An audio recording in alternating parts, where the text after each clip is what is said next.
Off with a quote from the current President of the United States, Barack Obama. Whether created by parents and teachers or community and civic leaders, charter schools serve as incubators of innovation in neighborhoods across our country. These institutions give educators the freedom to cultivate new teaching models and develop creative methods to meet students' needs. End quote. That being said, we propose that charter schools receive more funding than the current system is allotting. Charter schools give students from lower socioeconomic backgrounds who are disproportionately minority populations greater educational opportunities and increased classroom attention by teachers. We must be invested in the future of America and her citizens. Without cultivating the young minds of today, tomorrow is uncertain. We believe that it is imperative that students of every background are given a chance at contributing to the future of this country, and quality education should be made available to these students undeterred by race, religion, or family income.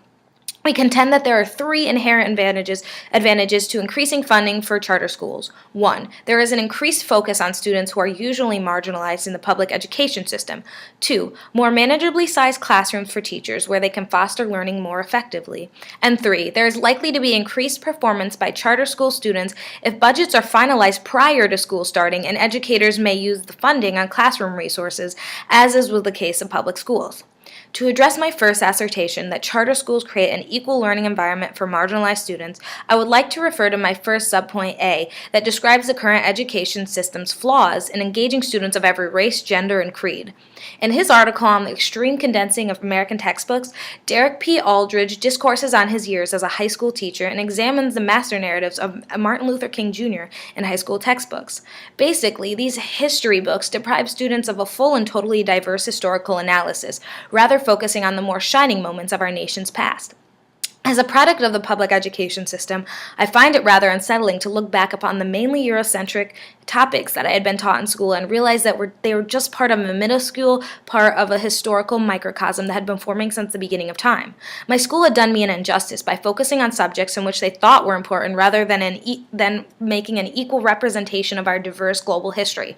This leads me to subpoint B, in which I will describe the discriminatory history that has led to current educational disparities between communities.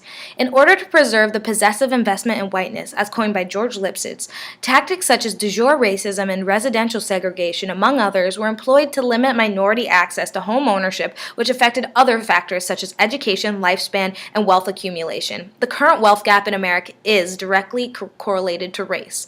The Federal Housing Administration, which was created in the New Deal era around 1934, by FDR in efforts to prevent another economic recession, was mainly instated to help whites. Banks, lenders, and realtors practiced this de facto segregation by denying minority loan applications and granting acceptance to whites. Due to these processes of racism, people of color were forced into urban areas, many of them slums. Currently, in minority neighborhoods, inhabitants are exposed to environmental hazards, poor education, and police suspicion. I call upon the government now to remedy the wrongs made in past eras that continually affect children from poor minority neighborhoods and demand that they are afforded the same American dream as their fairer-skinned counterparts. I am not advocating only for the uplift of minority students' edification, but for the education of all American students, and only through charter schools can we see the difference that will positively change the future of this nation. It is of the utmost importance that increased funding is allotted to charter schools, as they will cultivate well-rounded, culturally diverse, and knowledgeable leaders of the coming world. If not, I fear the cost would be loss of status as an economic, intellectual, and global power. Moving forward, I would like to present my second argument that charter schools require smaller classrooms, which allows better student-to-teacher interaction. My first subpoint will address my mediocre experience in the public education system. I know firsthand that public school classrooms are overwhelmed with students to the point that teachers cannot adequately provide the correct amount of attention to each student. There is an inherent harm in placing a child in an environment that is congested with 40 other students, knowing full well that these students will not be receiving the proper amount of attention from their educators. My elementary and secondary education consisted of much self-tutoring and learning somewhat complicated material virtually on my own due to disinterested or burned out teachers.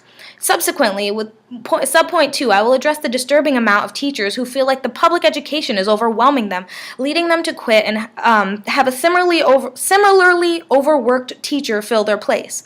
According to an article from Edutopia, an online resource dedicated to education, Every year, U.S. schools hire more than 200,000 new teachers for the first day of class. By the time summer rolls around, at least 22,000 have quit. Even those who make it beyond the first year trying aren't likely to stay long. About 30% of new teachers flee the profession after just 3 years, and more than 45% leave after 5. And not so surprisingly, salary isn't the cause of this epidemic, rather administrative issues that affect the environment of the classrooms.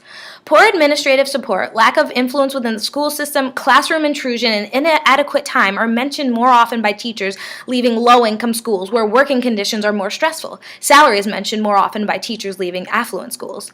With the aforementioned ills stated, we must find a cure that is permanent rather than other fleeting attempts at remedying a flawed education system. Public schools have not done their job to satisfy teachers nor students, thus creating a necessity for charter schools. If public schools budgeted more efficiently, for example, hired more teachers, then there would not be discontent in the classroom and charter schools would serve no purpose. But since this frustration lingers in these classrooms, we must expend more funds for charter schools to do what public schools are unable to, foster happy teachers and students. Finally, I've come to my last argument in hope of increasing charter school funding, and that is improved mobilization on the part of charter school educators due to increased and timely budget allocations. My first subpoint will consist of charter school learning spaces and how little financial help from both government and public schools set them at an immediate advantage. Consistent with evidence from the Brookings Institute, some but not all states allow or require school districts to make unused public school facilities available to charter schools, in some cases for free, but often for rent. Some but not all states provide support for low-cost loans or bonding authority for charter schools facilitation construction.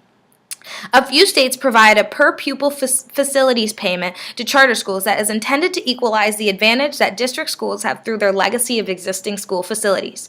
Some states provide no facilities assistance whatsoever to charter schools. In such cases, facilities must be built, purchased, or leased by charter school operators in current dollars, as well as operated and maintained. Issues surrounding facilities are the most numerous in terms of worries on the minds of charter schools, when their first concern should be education. When the additional costs of facilities for charter schools are added to lower levels of reimbursement per pupil compared to traditional schools, charter schools operate at a significant public funding disadvantage.